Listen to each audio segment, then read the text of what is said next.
Hi Chris, how are you? Good afternoon, Roger. Yes, I'm well, if not a little warm. How is the weather in Swansea? Yeah, it's warm. The thermometer on my car reckoned it was 32 degrees yesterday, which is definitely on the toasty side for South Wales in May. Yeah, I concur with that. My wife sent me a picture earlier. It said 34 on her car in our local town. So I've been at home all day. I'm in my shed. It's very hot in my shed, but there is a nice draft now. I think I'm over the worst of it. I'm coming out the other side, so it's good. But it is the 26th of May, possibly the hottest day on record in the UK, I think, for us here in the UK, or at least in many, many years. And this is episode 226. It is indeed, and we'll just wire straight in and we'll do some follow-up. So we have seen a bit of a rise in macOS malware, I want to call it. I think over the last few years, certainly things that are a bit more nasty than they used to be. And this is a particularly pernicious one, I think. It's called Reaper, and it's an info stealer. Doesn't sound good, does it? No, it doesn't. You don't want to install anything called Reaper. And it uses the Mac scripting engine to harvest your passwords from whatever's on your Mac, basically. But whereas previously you needed to fool the user into pasting a command into terminal to get it to run, no, you don't need to. It can bypass the script editor and you can just fire it off in the system and off you go. So I think this sounds very bad. And, you know, the attack can start with a fake WeChat and Miro installer hosted in a domain that looks something like microsoft.co.com. So, you know, if you're not paying a lot of attention to somebody that sent you a URL, you could quite easily fall for that, and then you're off to the races with a bunch of hidden JavaScript and stuff. And they've got your passwords, so that's great, isn't it?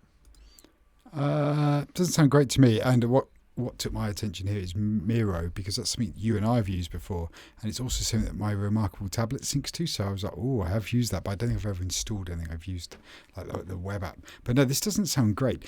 Do you think this is a byproduct of the vulnerability thingy? I'm going to get the name wrong. I can't think what it's called. The AI agent that can go and find Mythos. Thank you. You know, we've got this rise now of quite big vulnerabilities. I mean, yeah, you're right. We've had a couple of these in Linux over the last few weeks of really quite nasty ones that get down at quite a low level in Linux for what's going on. I'm sure it's not helped by them. It sounds like an enhancement to an existing attack, doesn't it? And historically, Apple haven't always been 100% great at patching these things immediately. You know, we quite often talk about this was highlighted 4 years ago, 4 months ago. You know, there's less 0 days at the moment on macOS, but it does feel like this stuff's on the rise a bit, doesn't it? Yeah, I would concur with that. It certainly feels like it, and I'm certainly pushing family members to install patches when they can, just to be on the safe side, because you just don't know, do you? And it's like, what do you do here? Yeah, Apple going to release? They're probably going to have to release another macOS patch before the next major version comes out in September. You'd have thought there'd be some security patching through the summer. Yeah, but they're quite good at sort of pushing the odd. You know, you can get out of bounds patches for particularly nasty things, can't you? You don't even need to install them. Apple just seem to push them. In fact, we've talked about that a few times. So if it's that severe and they've got a fix, then they'll do that. True. I guess if they can, but it depends whether it needs. It depends at what level they're doing. I guess whether you need to install it and reboot the device. I guess I don't think I know enough. Yeah, well, we're not security people, are we? Although we do talk about the stories a lot. However, I think your approach is the right one. You patch early, patch often is always sort of the right way to go with these things. But the problem is these days that the vulnerabilities are running out faster than the patches can get there. So, yeah, be careful out there, folks. Agreed. I mean, there's a certain amount of user responsibility here as well. That, you know, looking for something like microsoft.co.com, it's not the right URL, but you could understand why somebody who's not paying attention would just click on the link. I know, but people can glance. Yeah, it looks about right. Go. Do you know what I mean? And we live in that world now where people glance. We do, and they don't trust these things. Speaking of losing trust in things, Plex is a service that I think you and I have both used in the past. Certainly I used a lot previously. I've touched upon it, but I don't think I really had a Synology that was quick enough, so I've never really done anything else with it. So I've been a Plex user for, getting on for 15 years, something like that, I think. At least that long. I remember buying a lifetime pass when I thought it was expensive at £100 or something like that. And a lifetime pass meant you were bulletproof for all the upgrades that would come in the future. You would have access to transcoding and all the things that I bought it for in the first place without paying an annual subscription, I think it was. The annual subscription wasn't much. It was about, £15 or something. But I just thought, no, I'm going to get this lifetime pass and I'll forget about it.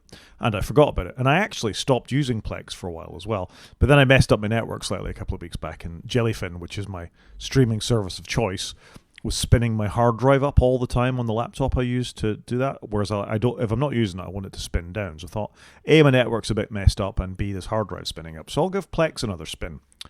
However, in the last week, there's news that they're upgrading the lifetime Plex pass to $750. Now, that is absolutely designed to stop people making use of Plex Pass. It's not an upgrade, just for clarity here. This is an uplift.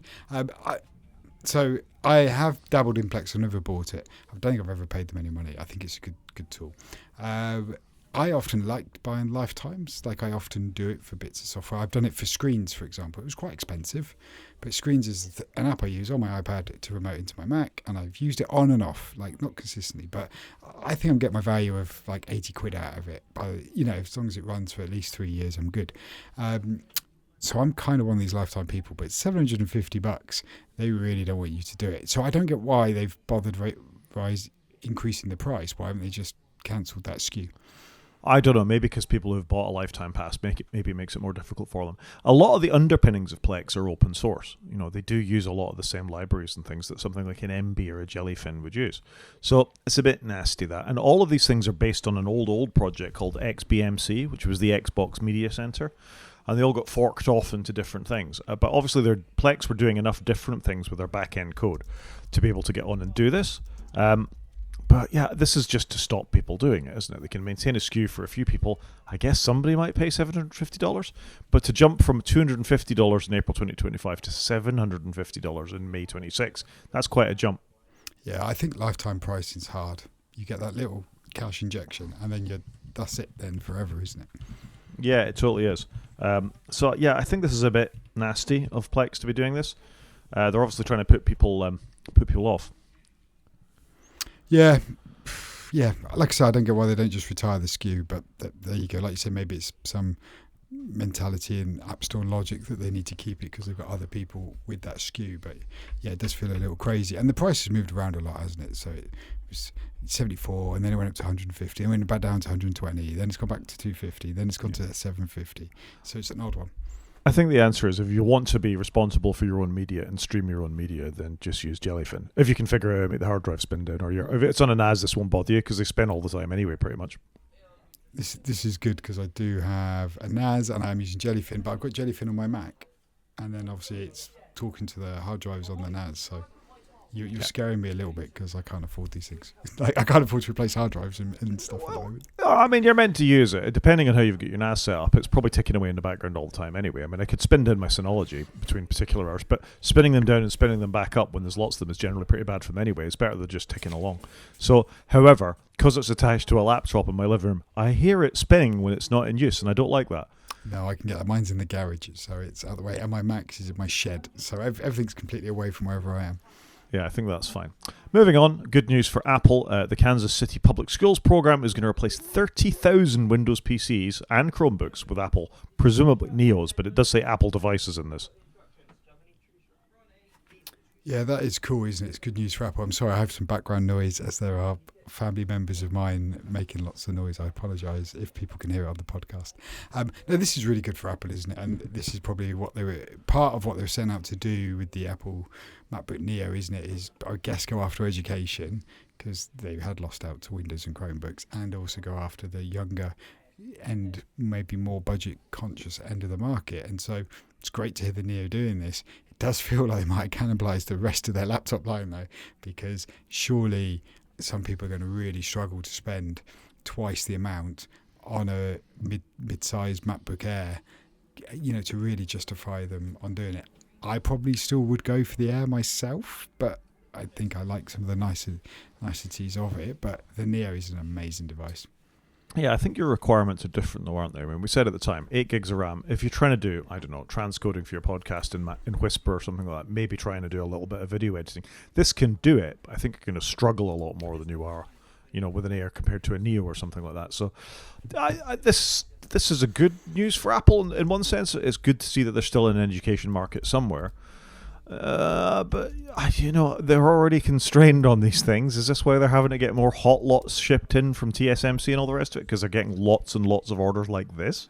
Yeah, it could be, I guess. Because companies could go, actually, do you know what, we're going to buy everybody a new laptop where everybody can have a MacBook Neo. Well, it's not a big investment now. If you've got not a big company, this could also become your de facto laptop. And do you think your employees would prefer it over a PC? Quite possibly. Possibly. I mean, it'd certainly prepare it over a Chromebook, I'm sure. It's a lot more capable than that. Yeah, 100% agree. Moving on, Elon Musk and Sam Altman have been in court. This was Elon had sued, OpenAI, Sam Altman, saying that they'd taken the company public when that was kind of against the original mission of it. This has been ongoing. I don't think either of them, from reading the sort of transcripts of the court case and things like that, had come out particularly well in court.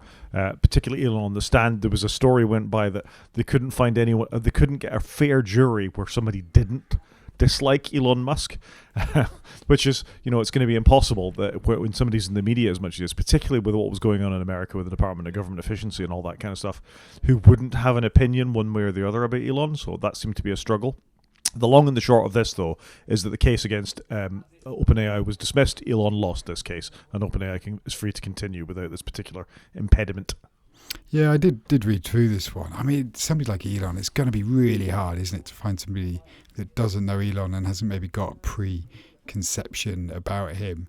But reading through it, he's missed the statute of limitations because this will happen like back in 2018. It's now, 8 years later, and he's trying to go to court with them. He started in 24, so it's 6 years later. And it's taken us 18 months to 2 years to get to this point. It does blow my mind sometimes how slow the legal system moves, but I don't think any of us are that surprised by this. I get he's upset they've gone from a charity to a commercial business. But Elon, I mean, I'm sorry, he's not exactly the person on the moral high ground here, is he? But it's so inconsistent, isn't it? Is that he only got upset about this when he started to try and do his own AI thing, isn't it? Previous to this, he was quite happy. It's only when Grok became a thing and he realised that LLMs are going to be big, they got quite as upset as he did. So, it's you can't have your cake and eat it, Elon.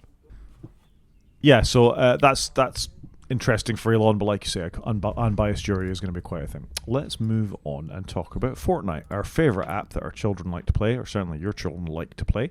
And it's back in the App Store, apparently. So it came back to the US App Store last year. It's coming back globally to everyone except Australia. So there you go. Were you desperate for Fortnite on your iPhone? No. And thankfully my youngest, for some reason, just hasn't really touched it. So it does seem to be hitting kids sort of 8 to 12, I'm going to guess, as a sort of demographic.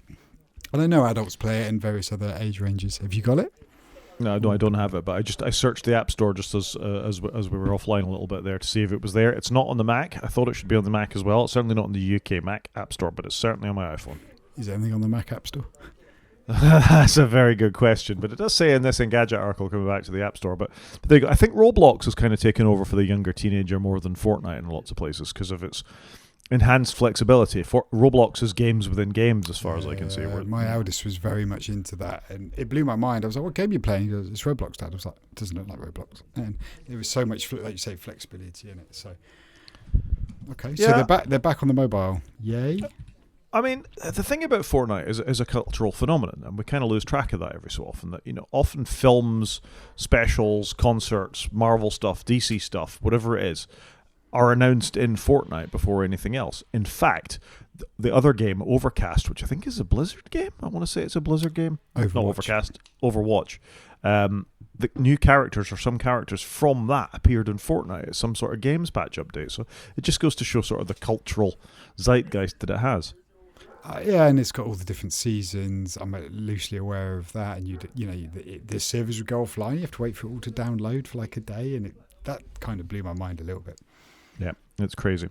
So, last but not least, for follow-up, we did talk about this briefly last WWDC. I tell you, I apologise for the sound in my background now. There's quite a lot of people playing music down in the arena.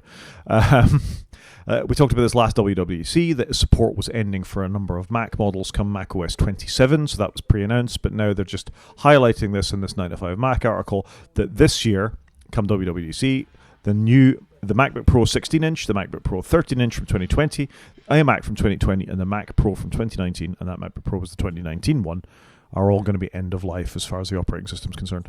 So this is all the last leg of Intel chipped devices, so everything will be Apple Silicon only. I think this year's going to be quite interesting because they've got this happening. They're doing away with AFP, I think, Apple File Transfer Protocol for connecting to network shares. They've got some security stuff coming where you're going to only be able to connect to, I can't remember how they phrased it, but it was like the latest TLS security on networks and stuff. So it does feel like this year, I wonder if they're going to do something quite good with macOS where they're getting rid of a load of old cruft, maybe? I don't know. Are we going to see some performance? I mean, on one level, it's not like your device stops working straight away. Just because there's an operating system update, you can continue to use your Mac Pro from 2019 without it being an issue. However, it's still a perfectly good piece of hardware.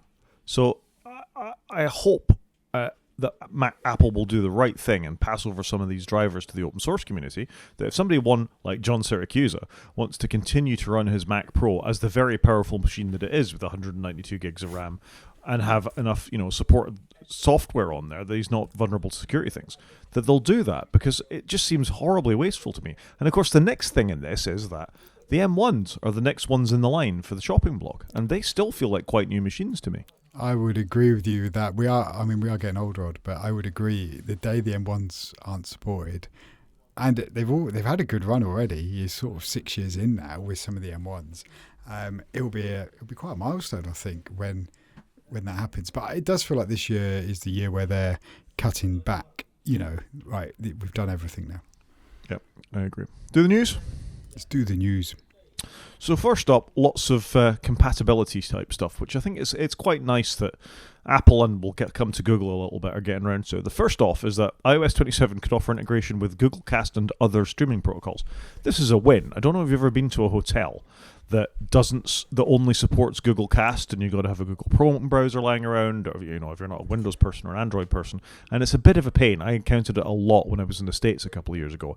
Every TV in every hotel was Google Cast only, and having brought my terribly British programs with me on my laptop that I wanted to watch, I couldn't do that, and I found it deeply frustrating. So I think this is a bit of a win. If it is baked into the operating system, why not just support all the things? If you're trying to give your PowerPoint presentation and it's that weird Miracast thing that you sometimes get when you go in conference rooms, this should all just be built into all of our devices, be they Android, be they iOS, be they your Mac. / Windows, because Windows was Miracast, Chromecast, and then we had AirPlay, didn't we? The bad news, though, is this might be EU only. Yeah, agreed, which is stupid. I've barely had to deal with Chromecast because I've normally had a pretty good iPad. I generally just watch stuff straight on the iPad. I don't often bother turning on the TV in my hotel room. But you travel way more than I do, so I'm not surprised that you've seen this. I agree with you. I think if you're going to do all this work, what a big tick. Like, great, let's have some interoperability.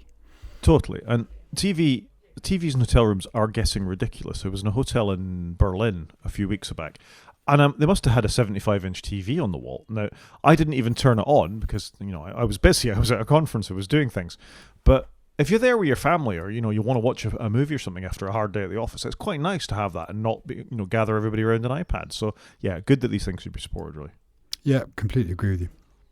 Good stuff. And staying with compatibility, and I won't scroll this because it's a Verge article, we've been talking about handoff on iOS for quite a while. It has been a blessing and a curse in some ways. I've talked about mouse pointers getting lost between devices and things like that, but Android is apparently getting its own version of handoff, so you'll be able to pick up tasks as you started browsing on your Chromebook, you'll be able to do it on your phone and vice versa, and I think this is quite a good thing, and I'm surprised it's taken Android or Google this long to do this. Yeah, I'd agree with that. I just assume they had it. I must confess, I don't often use it. When the icon pops up, it's, oh, look, I'm in Safari on my phone, and I could just bring that page straight over to my Mac. But they call it Continue On. I'm not sure about Continuity as name, and I'm not sure about Continue On. I'm not sure there is a good name here. But this is phone only to begin with, and then so you can go one way, I think, from your phone to your tablet. But then hopefully it will then work the other way, if that makes sense. I mean, I agree with you. It's not the most useful feature. In fact, I find it quite irritating if I'm on my computer and I unlock my phone and Safari pops up on the computer. I'm like, I don't want it to do that. Yeah, like I said, I haven't overly used it, so I'm a bit mixed on it. Do you think Continue On is like a play on continuity, though? Do you think that's what Google are going for there? It feels a bit like it, doesn't it? It does a bit. As last year, Apple have pre-announced a bunch of accessibility things that are going to come to the operating systems. These have been quite good over the last few years, where they don't spend time in the WWDC keynotes, which is only 2 weeks away, talking about this kind of stuff. They've previously brought point your phone at the fridge and it will tell you what's in there. Use it as a magnifier if you can't read very small serial numbers or instructions when you're trying to identify things. But this is going to bring better natural language commands and better image descriptions to things on the phone. Later to the Mac maybe, but I think this is all good stuff. Anything that improves accessibility on your phone is a good thing. It does feel like it's going to be the year of AI on Apple devices there, doesn't it? And everything's going to get badged AI is what it feels like. Well, we did briefly talk about Google I.O. In the last podcast, and that was basically the most ridiculous AI. It's in every sort of... Gemini becomes everything, to the extent that Gemini is beginning to feel a bit like Copilot, the way they're shoehorning it into everything, and that's a terrible thing to say of anybody, because Microsoft really, as previously discussed, went over the top with Copilot. I hope WWDC isn't this, because I will rapidly lose interest in everything. If it's just like, yeah, now Siri does this, and now you can pipe Gemini into that, and now ChatGPT does the other. Give us some actual definitive good software updates for things that we want, on our devices. Maybe take a look at Terminal Apple. Maybe make it a little bit better. Things that have had, let's have a mountain lion moment or a snow leopard moment, rather than just we shoved a bunch of AI into everything. Yeah, like I said, I think with the Mac, I'm hopeful. Like, we ended Intel, we're getting rid of AFP. What else are they doing under the scenes? I'm hopeful this is going to be a compatibility year and a polish up, but the devil will be in the detail, won't it? It will. Now, I'm going to apologise for the next article for viewers of the website or for things, and we won't say the word because we'll try and keep our safe for work tag, but let's go with... There's an article in The Verge, quite a long, worth reading article in The Verge called FU Bambu. And I think you have a Bambu printer, don't you? We do have a Bambu printer in the house. My son, who you may hear in the background, has a Bambu printer. And it is a fantastic device. So when you put this in the show notes, I've actually read the majority of this article. It's a very long article. Because I was interested. I was like, what have Bambu been doing? So I'm a little gutted because Bambu have got a really good reputation for, you want to get into printing, this is a really easy one to onboard you. But equally, if you're then more of a pro 3D printer, they do a model for you. Do you know what I mean? They've seemed to have been really well received as being the de facto place to go. Yeah, they certainly got a lot of early mover thing, and it was a nice solid printer. As we hear so many times, good hardware, software was good enough, so it kind of became standardized a little bit. It was the recommended thing. It wasn't too expensive. I think is it TPU, what do you call the refills? The extrusion, the stuff you use to extrude your prints with anyway, aren't ridiculous expensive, blah, blah, blah. Anyway, the long and the short of this story, why the internet is turning against Bambu, is to do with they forked some open source code from a long time ago, and it's called a slicer. I think is what the basic software that's used as part of this. So they forked an open source slicer that was written by a guy many, many years ago, 15 years ago or something like that, embedded it in their thing, and then have started to stop the open source community from adjusting that code. So if you wanted to use things like a third party feeding machine for feeding in your plastic, this open source code would let you do that. Bambu don't want you to do that. They want you to buy their plastic. Have I summarized that appropriately? I was just thinking of the name, filament. I was escaping me, filament. Yes, the spools of filament. So, and if you want to use lots of spools of filament, like 4 at a time, you buy their AMS that allows you to have 4 spools lined up so that if you're doing a multicolored print, it's clever enough to go, I want that red one, that blue one, and it will chop and change as it needs to print from one filament at a time. And you need to buy their AMS add-on, which is about $250. So not a ridiculous amount of money, but equally still an add-on. And so, yeah, this person was, I can't say the gentleman's name. How do I pronounce his Polish name? I'd go with Pavel Jarzak. That's what I'd say. Jarzak. He published on Reddit that he'd engineered it, and you don't need to use their AMS. You can now use this one and use his code that he'd engineered. And then that brings us back to the story that you were telling so nicely of Bambu then got in contact with him and said it was in breach. Whereas I think he had a fair point of, but this is open source. How's this in breach of anything? So a bit of a shame, that one. And he's clearly a supporter of the platform. Absolutely. He was obviously an enthusiastic supporter of Bambu printers. And if you've got somebody like that, you're going to sell printers. Now, all right, you might not buy their filament or their AMS because you can get a third-party thing. But it's where this ends up. It's you spend a lot of money on hardware, and Bambu begin to sell you hardware as a service, And maybe they're heading towards software as a service, which I think there's a lot of a backlash about this at the moment. If you look at how many what people are spending on their Microsoft products, their Notion, their Miro, their pick your product that you're paying per month for to have over and above. Your 3D printer, and let's face it, the only people who have 3D printers are largely enthusiasts. You might have the odd hobbyist, like your son is obviously interested, but enthusiasts are people who buy 3D printers, and what they're doing is they're putting Pavel, who's obviously spent a lot of time working with this off, and people like Jeff Geerling, who we've talked about before, who is an enthusiastic user of 3D printers and does all sorts of things. All of his rack stuff that he prints for his mini racks and all the rest of it presumably come out of a Bambu 3D printer. But that Zeitgeist, I've used that word twice this broadcast, it might have a name, is turning against him. And I always think that's really dangerous for something that's enthusiast-led. We see it a little bit with Apple. Apple Vision Pro hasn't sold well because of chicken and egg. Too expensive, no development, work going on with it, no software to run on it, no media to run on it. This is a case where they annoy the early adopters, and if the early adopters are out, they're not going to recommend to other people you buy a Bambu printer, and somebody else will do better. Yeah, I agree with you there. I think there's a balance here, isn't there? They obviously want people to buy their filament and their add-ons and what have you, but you've got to walk a fine line here because you've built up a lot of goodwill.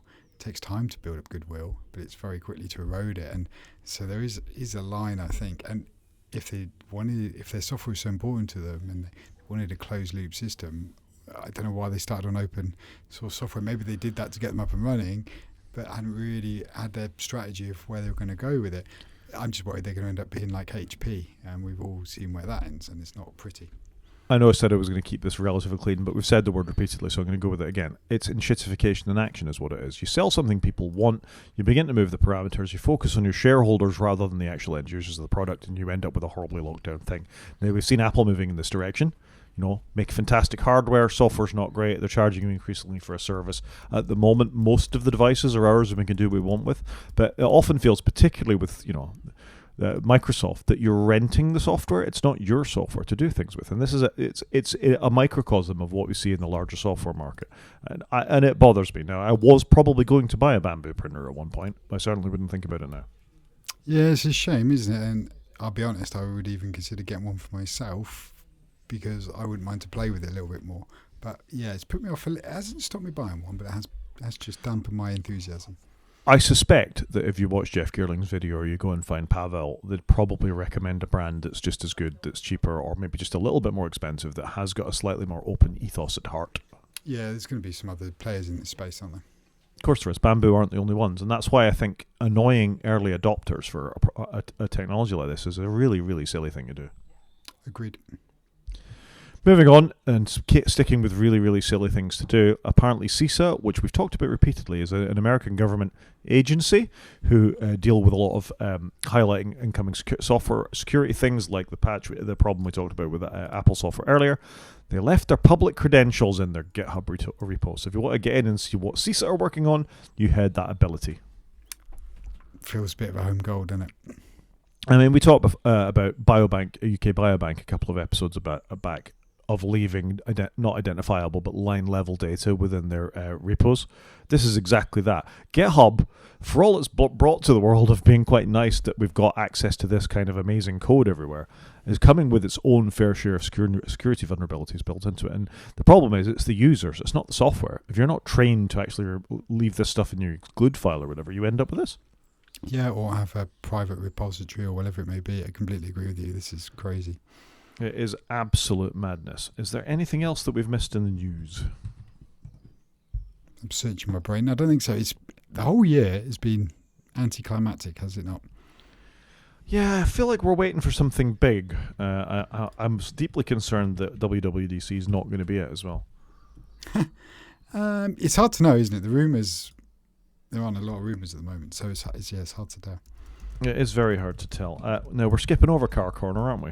Yeah, we're going to do Car Corner as the main show this week.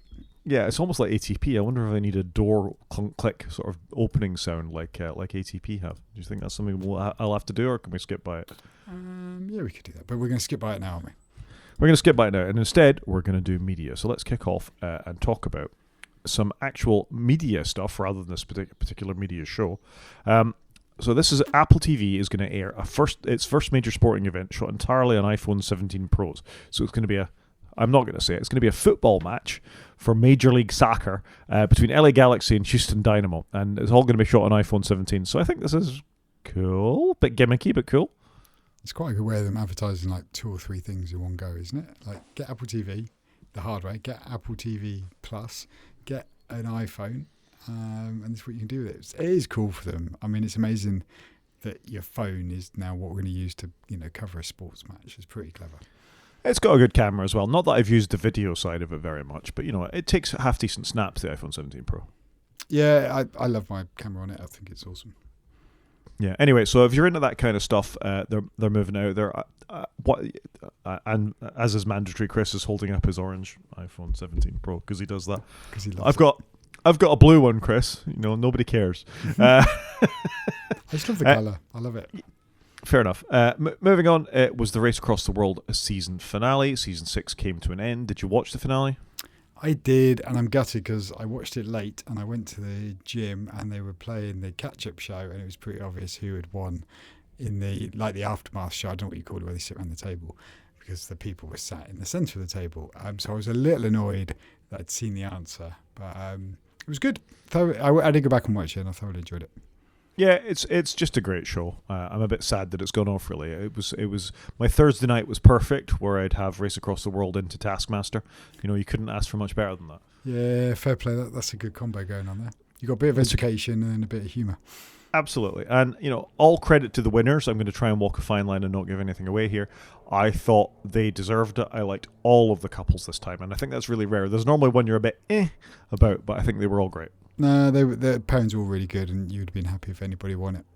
Yeah, and I'm a little sad because it is the one I auditioned to go on. Would have been this season, and I think I did a great time. Yeah, I'd been rooting for you, mate. Yeah, and there was a father-daughter combo on there, and I was wondering maybe it's their space that have taken. So let's face it, fair play to the winners, fair play to all the people involved. And I just think it's an amazing show. It's beautifully edited. It's lovely. The narration is great. It's got all those elements of its competitiveness. It's got real-world stuff that's happened. It's got amazing locales that they've been to this time. I mean, it's always amazing locales, but it's a terrific concept, and I hope it can continue. It's a really good, well-packaged show, like all round. Like you say, the narration's amazing, the titles that they do are amazing, the editing's great, all the camera work, like the whole thing is just so well done, and there's a bit of climax. I think it's really good. Love it. Yeah, good show. Another good show, maybe not as great as it used to be, For All Mankind continues. The last episode of this is due, the season finale, episode 10, is due this Friday. So that will be the end of this, and then they're going straight into the spin-off series Star City, which stars Rita Fans and I can't remember the actress's name, but it's been an okay season. I don't think it's been a particularly great season. However, it's quite a compelling story, and I think if I were to really sort of throw my analysis hammer at this, do you have an analysis hammer? Microscope might be better. There's too many characters now, some of which they don't spend enough time making interesting. So I'm kind of I can see why the critics like it, but I can see the audience get sort of going off this a little bit as well. Anna Maxwell Martin, is that who you're thinking of for Star City? That's who I'm thinking of, yeah. She's a great actress. So two British greats for Star City. It's interesting they always cast British people, or they often cast British people as Russians, but there you go. Yeah, I'm quite looking forward to the spin-off. I think going back to the origins of For All Mankind, Season 1 was definitely its strongest one, so I'm quite looking forward to that. And yeah, For All Mankind, I think if you've been a fan, keep watching it. Yep, no, I agree. I haven't caught up with this yet, but I'll get there at some point. Anything to add to media, Chris? No, very quiet in my house. Just last week was a very busy week work-wise, so I just didn't really get to partake in TV, but I did watch the finale, as I said, of Race Across the World. Yeah, I think that's probably fair enough. So our relatively quiet week of media, maybe we'll try and do a bit better next week, huh? Yeah, why not? I don't want to overpromise. Yeah, you don't sound too certain there, really. Moving on to games, if I can get the show notes in the right order. There's been a big update to Civilization 7. So we've talked about Civilization a few times on this podcast since we were both quite looking forward to it. And then it was a bit of a damp squib, wasn't it? I think we both bought it. We did both buy it. And don't forget, you can actually download it for free on Apple Arcade. Wish I waited for that one. Yeah, I got to say, it's probably my least played Civilization game. I've not played a lot for years, but I bought it because I wanted to get into it, and I just haven't. However, there's a new update out, isn't there? And this might well pull me back in, because it feels like this is like getting us back now. They've corrected all the issues that have been in there, so it feels like this might be good. Yeah, so the biggest thing about this, and one of the most controversial aspects, well, two controversial aspects, one of which they're already fixed. One was automated explorers. They really wanted you to pay attention to the map, which is really what I've always done with Civilization, is pay attention to the cities that I'm building, or where I'm going to be planning my next attack or trade route or something like that. So I just wanted the explorers to get on with it and explore the map, and I'd find things later. They'd already fixed that, but the other controversial change was halfway through, or actually at the epoch changes in Civilization 7, the leaders weren't tied to the civilizations, and you could get an entirely new civilization at the third points of the game. So when a major change would happen, if you were Napoleon and in charge of the Egyptians, and it's not Napoleon, it's Robespierre, I think it was some other French leader that was in charge of it, you could, instead of having the Egyptians, you'd suddenly get transferred to have a Native American civilization instead. And it just didn't hang together, and I think it lost a lot of players by the fact that you didn't have that continuity that we're used to in Civ. So they're bringing it back that you can control one civilization all the way through. But that's the thing, though, isn't it? You've invested in it. Do you know what I mean? You've invested in the people in your setup and your cities, and you don't want anything to change, do you? Because you've invested loads of man hours in it. So I can see what that would be annoying. So this is a major patch, and it's probably what we should all have been waiting for anyway. I mean, if nobody had bought the game until they did this massive test of time patch, I'm sure they'd have test of time expansion to one of the earlier civilizations as well. I think this is good. I should probably go back and check out the game, frankly, because every time I fire it up, it just leaves me a bit cold. And even though it looks quite pretty, it's very hard on my Mac. It gets quite warm when I'm playing it, I got to say. And as for my Linux machine, the fans are at absolute capacity when I fire this up on it. But I think I'm at less than 10 hours played in Civ 7, and that's just unheard of. Yeah, I'm at way less than that, I think. But this feels like maybe now's the time to circle back. It could be. And just to compare and contrast Civilization with another game I talk about a fair bit, which is Slay the Spire 2, or Slay the Spire as was before, I think I'm at over 100 hours now on Slay the Spire 2, and it's an early access game. Chris pulls a face of amazement as Rod says 100 hours invested in a game that isn't even out to general masses and only came out 6-7 weeks ago. It's an absolutely terrific game. It's got all the mechanics I wanted from the first Slay the Spire. I tried to go back and play the first one, actually, and I realised just how improved this is. Nip-tucked in every direction. There's new characters and things as well. It's just such a deep game. Such a deep game. And it sounds a lot, but I have played it on trains, I've done it in idle time and all the rest, and I've just accrued time over time. And it's just, I love it to bits. And the thing that really gets to me about it is it's only going to get better because it's still in early access, so it will continue to be improved over time. And I can't wait. Yeah, no, that's fantastic, isn't it? That like you say, they've come out the gate storming, unlike Civilization, and it should only get better. And Civ is apparently getting better, but it was a low start, so that's really good. But how nice to do a sequel and live up and exceed what happened in the first game. Difficult second album's always difficult. Absolutely. Should we do a main show? Yeah, sadly, games just have not been on my radar. I did power up my gaming computer, though, to patch everything, because I thought when I do want to sit down and play, I want everything up to date, but I just haven't circled back to it. Yeah, that's fair enough. I can understand that. Right, let me get my browsers back in alignment here. So we struggled a little bit with the main show. This is quite often happens leading up to what we do. Dub is that all goes a little bit quiet, doesn't it?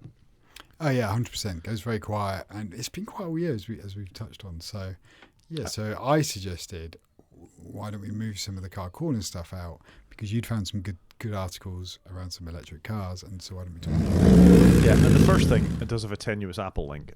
We talked about Johnny Ive's interior of the upcoming Ferrari. I don't know, it'll be about 3 or 4 months ago at this point. Anyway, they have released the exterior of the Ferrari Luce, which is the first Ferrari that's an EV, pure EV. And I'm immediately so for those watching the video stream, you'll be able to see the Engadget article here. If you're listening to the podcast, when it's safe to do so, click on the link and have a look at this car. I'm going to start by saying it's in Ferrari red, and I'm going to pass it over to you, Chris. What do you think of the Ferrari Luce's exterior? So I've listened to a couple of podcasts on this. I do find a comment I heard Chris Harris say on a podcast today. They did an emergency Chris Harris on Cars podcast in response to the Ferrari Luce, and they said if you he went to drive a Porsche 918 and they literally just left the keys for him in the garage and he just got in the car and drove it. There was no guy or girl from the press telling him all about the car and how they designed the engine. And he said the way Ferrari are rolling this out, where they're drip feeding it to the press and they're alone allowing the press to do certain things, does not bode well, does it? That they're trying to massage the story. And so they showed you the interior, which was just literally like the electrical components, just not in a car, not even the seats. They were just there like freeform. And then now they've allowed people to comment on the outside, and they've allowed people to drive it like MKPHD, but he's not allowed to tell us about driving it, and he's not allowed to show us his video of him driving it until another day when that embargo lifts. So it's a bit odd how they're doing it. I guess they're trying to milk it, but kind of get it. So that's how we've ended up here. And so people have been able to sit in the car, look at it. They have driven it, but they can't, like I say, show us the footage. And then that brings around to the look and feel of it. Is this what the Apple car should have looked like? So this is designed by Johnny Ive, Mark Newson, who did the Apple Watch together. Obviously, Johnny Ive was Apple's chief designer for 20 odd years, brought some amazing devices out. Now he's at Lovefrom, and he's done a whole bunch of stuff at Lovefrom. Fair play. I mean, he must be scratching his creative itch. And then they've done it with the Ferrari team. I don't know who had overall design control, though. I do think the photo you're sharing, though, is the one with the worst wheels. They've got much nicer wheels. Not your fault, it's what they've put on it, but they've got like normal 3, 4, 5 spoke alloy wheels, whatever they might be. Whereas these are just like floaty discs. So the outside of the car, this is red. It's got a black roof. It's got a bit of a two-tone on it.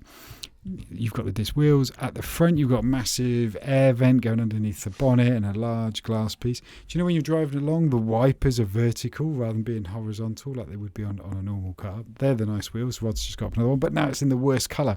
It's really hard to find one of these Luces that look really good. It does look like a Ferrari to me. It looks like Ferrari and Apple made a car, and that's pretty much what's happened here. Is this the one they should have done? Don't know, but I don't mind it. Obviously, I've not got 650,000 euros to spend on the thing or whatever they're going to go for. But it's a very expensive car, but it does look like Apple could have put their logo on this. Yeah, I am struggling with this, I got to say. So I think Johnny Ive is a fantastic designer. I think the iMac, the G4, the G3, the angle poised thing, the Apple Watch is very functional. It does what it says in the tin. I think he designed Apple Park as well, or had a hand in designing Apple Park. Huge amounts of it. Obviously, he used an architecture firm, but yes, a lot of the aesthetic was down to him.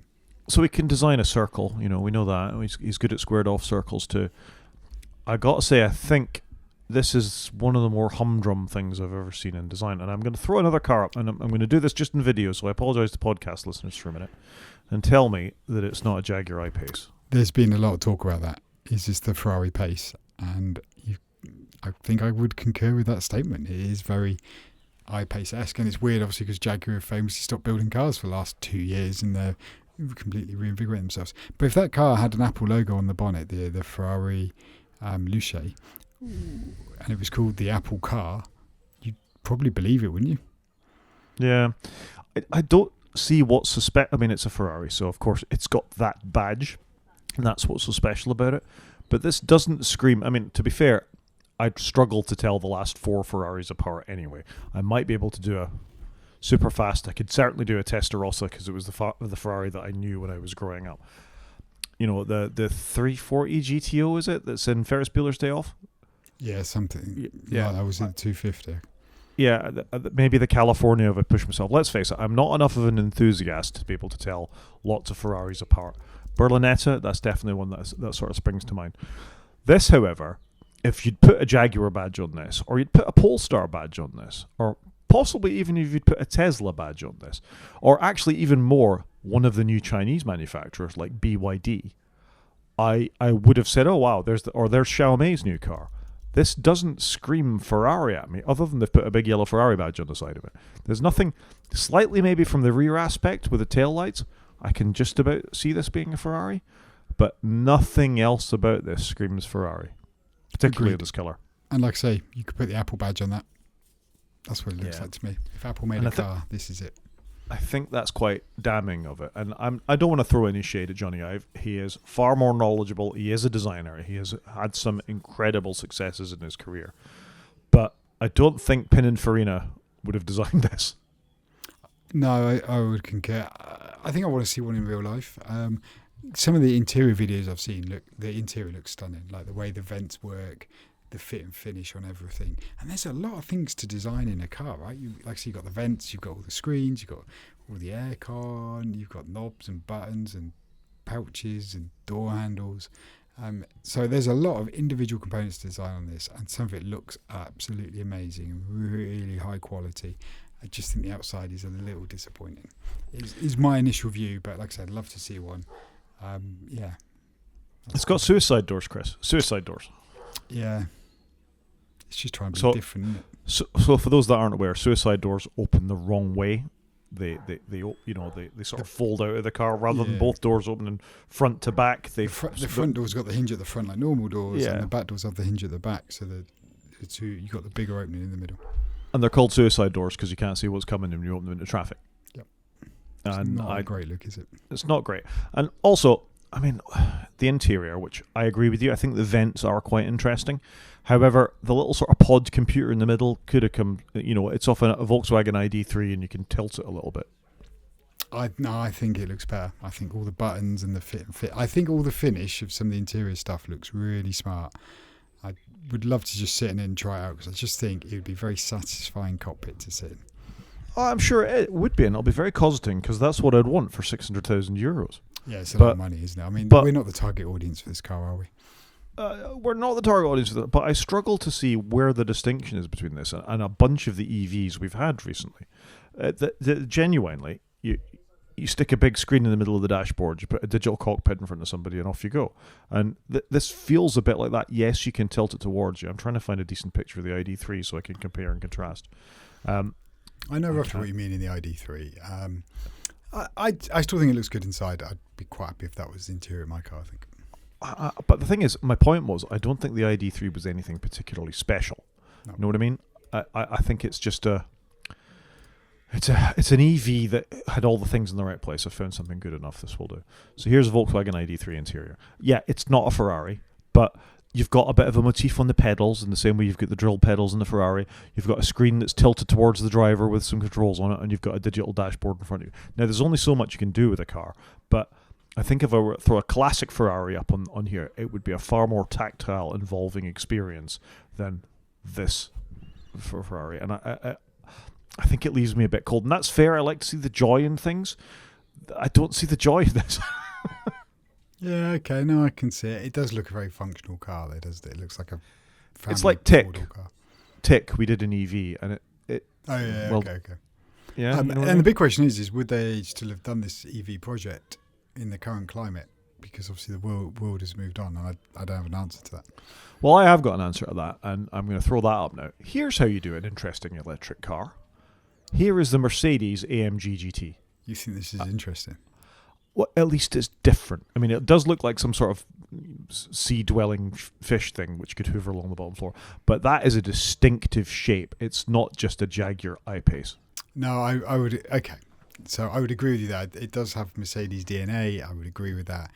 It looks like it's had a bit of Audi DNA in it as well, just the way the front's looking. So I would agree with you. This Mercedes. So this is the Mercedes new electric AMG GT 4-door coupe. It apparently can do 0 to 60 in 2 seconds, which sounds very uncomfortable for passengers. But it does look like a Mercedes. It does look like it's got more character. And actually, if Ferrari badge was on the front of that, you could put in the grille look like a Ferrari grille. You'd probably get behind it. I think it's a far more interesting looking car, and I don't think I am showing a GT4 here, am I? I've No, gone you're on the not. You're Mercedes showing a website. petrol car. I'm showing the Mercedes AMG GT4, not the EV. This is the problem though with Mercedes, isn't it? They do so many makes and models that are so similar to each other. I think this is good looking. It is a good looking Mercedes car. It's not probably what I would go for, but it looks good. The fact it does 0 to 60 in 2 seconds is insane. But that is just an EV thing, that they're really, really quick. I mean, I think my Volvo was 3.6 seconds or something like that, and it was a consumer, 4-door SUV shaped thing. So, but again, I stick by the fact it's just a more interesting looking car. It has got you said it a minute ago, Mercedes DNA. It's not, you wouldn't mistake this. Well, maybe a little bit at the top or in the headlights, but it's got the sort of 3-spoke thing going on. It's just a far more interesting looking vehicle than that Ferrari. Yeah, completely agree there. Yep, there we go. Well, there we go. We like the Mercedes more than we like the Ferrari, I think, is maybe the solution to all that. But you want a shot. Take. You want a shot in one. Yeah. All right, there we go. I'd like to see both up in person. I think I quite like an EV. As much as I like my petrol cars, I do like an EV. I think that's a beautiful segue into what we're going to talk about next. So it's almost like we planned it. If you were to buy an EV now both of us are driving petrol cars at the moment, are we? Both petrol? You've got a Audi A1? Yeah, I've got the S1, which is like the sporty Audi A1, the old one. It's like 10 years old, and I literally drive it to a train station, get on a train and go to work, and then come home and drive it home. And then my wife has a Skoda Kodiaq. And I've got a second generation Skoda Octavia. So neither of us are in the most up-to-date equipment at the moment. I just haven't really seen the appeal of most up-to-date cars, and I certainly don't want to spend that sort of money. No, I agree. But speaking of spending that sort of money, I've been thinking a lot about, were I to buy another EV, and part of that is you've got to have all the things that go along with it. What is on the market that might tempt me, and for what sort of price? So, up to about 20 grand. Most of these EVs, when they were new, were 40, 50, 60 grand, I think it's fair to say. Yeah, easily that sort of money. So your previous car, the BMW i4, and I'm sure it's not the model you had, can be picked up second hand for as little as 18,500 quid. How do you feel about that as an amount of money? So I did have a BMW i4. I did have the M50. It's a slightly sportier version of this. But if you look at that car, it's got the M-Pack on it. It looks very similar. And actually, this is probably the car you should get, because you get 90% of the car and it probably costs a lot less money. And the fact that you can buy a 22-plate i4 for 18.5 grand, that's a lot of car for money. It has done 100,000 miles, so it's done a few miles, but it will have a great range on it. It does over 300 miles on the charge. I think it's a great car. I actually really enjoyed it, and I liked it because it looked like a car. It does look. It looks like the standard, BMW 4 Series, frankly, with a bit of a tweak on it. I wonder if this is cheaper because it's this green color. It's almost like a British racing green. But what impresses me about this isn't a private seller. This is from a dealer, so this has got to come with a warranty, and you've got a bit of backup on this as well. This seems like a huge amount of car for the money. That's a lot of car. I mean, my little 10-year-old Audi was 10 grand, and so for not that much more money, you're into something a lot more modern. Yeah, it looks good. And the green apparently is quite popular. It's only 4 years old, and the battery is still 92% good after 100,000 miles. So this car could go a very long way, Yeah, and it's got a great interior. Like, it is really good, the interior on that car. So I thought this was interesting, and which led me down a path, as it does, Chris, that I think, what else can you get for not, insane amount of money? We're not talking 70, 80, 90 grand of some of these cars when they came out. And that BMW that I drove was about 67 grand brand new. Exactly. I didn't buy it, by the way, just for Gary. I was a company car, but the new list price was 67 grand. I think my Volvo would have been 48,000 if I'd bought it brand new. It's a lot of money. EVs are expensive. And speaking of expensive EVs, I know you like a Porsche. I do like a Porsche. Do you like a Porsche Taycan for less than 30 grand? If I was getting a company car, I would get one of those. So I think in keeping with, I can't believe how, cheap is in scare quotes. None of these cars are cheap. We're not talking like 3-4 grand happy runabout here. But the fact that what would have been, I don't know, £70,000 Porsche Taycan, something like that, at 70 least. to 80 probably. Yeah. Can now be bought in a 22 plate. It's done a few miles again, of course, for less than 30 grand. I find staggering.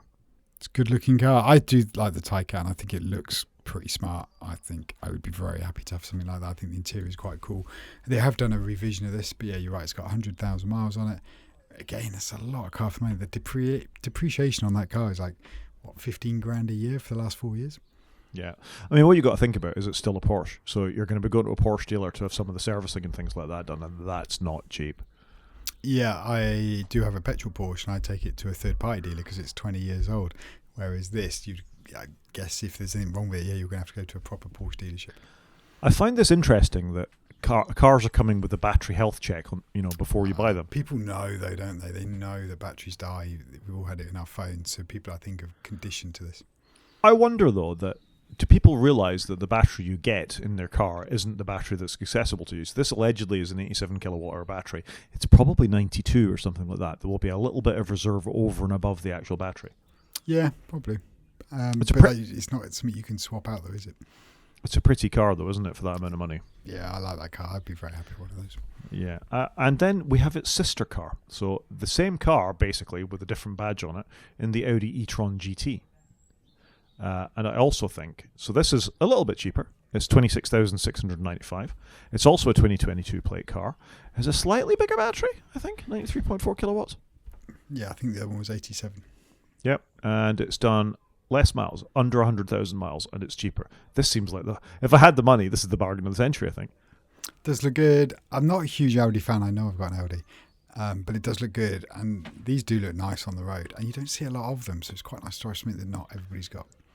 No, I think it's a lovely looking car, and it actually has proper buttons and things on the steering wheel, which a lot of the Volkswagen Audi Group modern cars don't. So I sort of credit it for that. But I just keep coming back to the fact that, this was an £80,000 car, 4 years ago when you would have got walked into a dealer to get this. It feels like the depreciation in EVs is just really sort of going the extra level at this point, particularly for very expensive ones like these were. Yeah, I'm with you on this. It's just insane how they've dropped. I mean, I was looking at Polestar 2s at 15 grand at one point. So they really have dropped significantly. And a lot of it is ex-company cars. So they should have been serviced and relatively well looked after. Yeah, relatively well looked after. And of course, the thing about these higher performance cars is they come with a lot of the things that you don't get in a cheap EV. So if you were to go and buy a £30,000 Renault 5, you get a smaller battery than this to begin with, and more crucially for me on a longer trip is the charging speed. A DC charger will be lower as well. They're only going to take 150 kilowatts, something like that, where something like this will take 350 kilowatts, I would have thought. I don't actually know, but I'm assuming that the higher capacity ones you're going to get charged faster. So this requires that. It's a GT car. You need to go a long way in it, quite quickly. So a 4-seater car, this sort of quality, I'd be all over this if I had the money. Yeah, and these are premium brands, so you're going to, like you say, get a good quality car, good interior. So yeah, it looks good. And then just for giggles, and the other word that I'm not going to say because we're a family-friendly podcast, is at the other end of the scale, and I spent a long time when I was looking at buying the Volvo, looking at Skoda Octavias, VW ID4s, Octavias, Enyaqs, things like that. We have the Skoda Enyaq, which would have been a £40,000 car as well, maybe sort of late 30s anyway.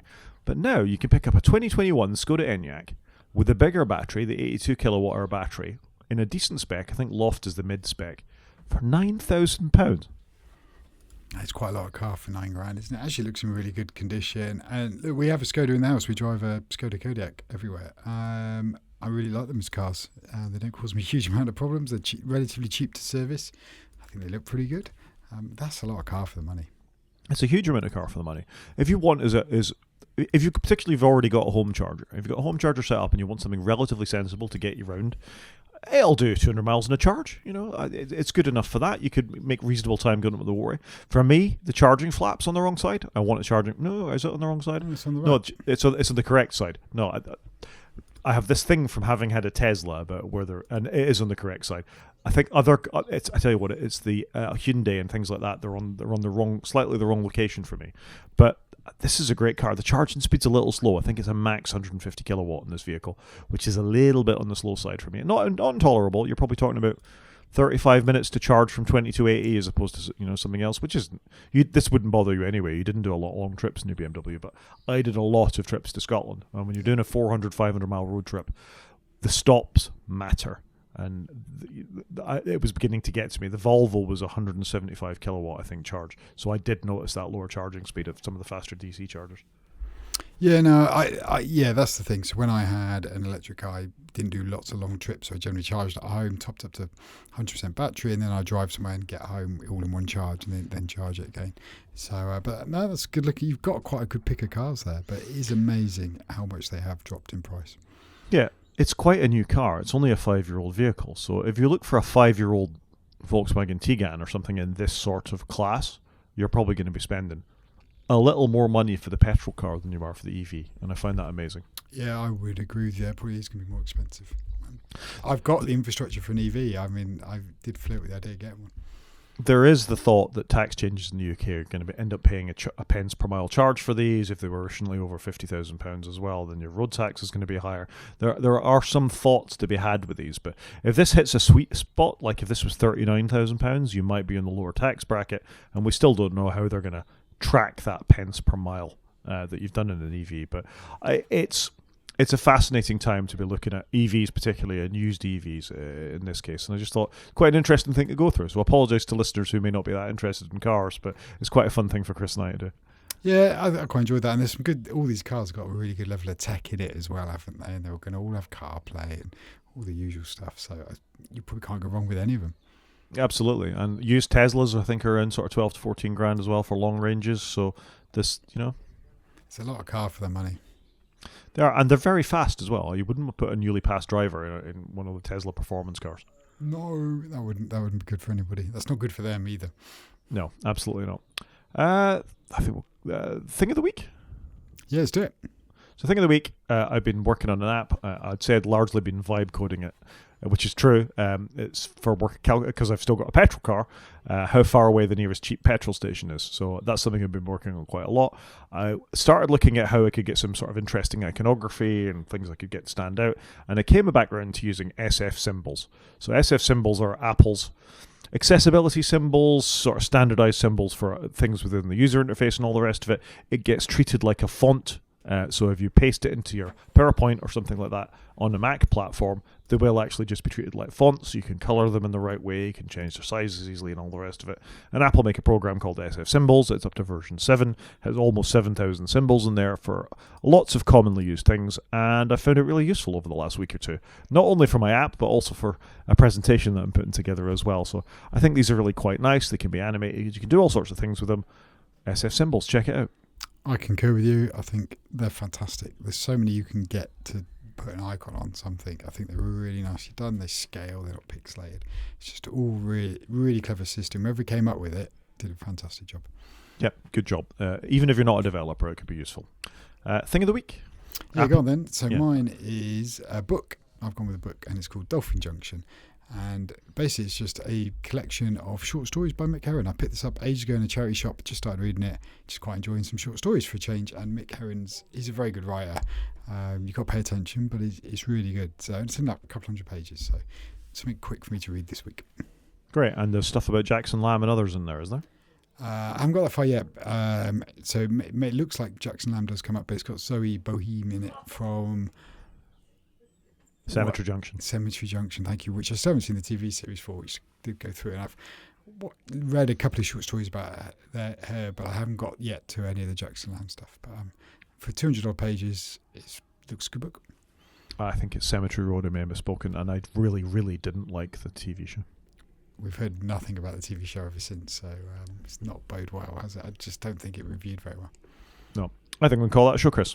Yeah, I think so. So if anyone wants to get in contact with us, Rod is at g5maniac@mastodon.scot. I am at _CJP at mastodon.social. You can watch on YouTube by going to our website, wakefromsleep.com, and click on the YouTube link. Or you can drop us an email, wakefromsleep@protonmail.com. Talk to you next week, Chris. Cheers, Rod.